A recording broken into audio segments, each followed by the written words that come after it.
Ja som bol už od malého chlapca železničiarom telom aj dušou. Hlavne ma zaujímala technická oblasť. Preto som nastúpil ako elektromechanik a následne šiel z pozície pomocníka rušňovodiča až na rušňovodiča. Rušňovodiči majú rôzne benefity, ako napríklad náborový príspevok 3000 eur alebo skrátený pracovný čas a veľa iných.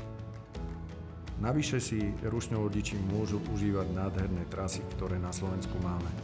Nie každému sa naskytnú také krásne výhľady. Najväčším benefitom železničnej spoločnosti Slovensko je však možnosť kariérneho rastu. Moje meno je Ján Lukáč. Rušňovodičom som bol 12 rokov. Teraz som podpredseda predstavenstva a riaditeľ úseku prevádzky. Nastúpte k nám ako rušňovodič alebo rušňovodička a naštartujte aj vy svoju kariéru v železničnej spoločnosti Slovensko. Železničná spoločnosť Slovensko, národný dopravca.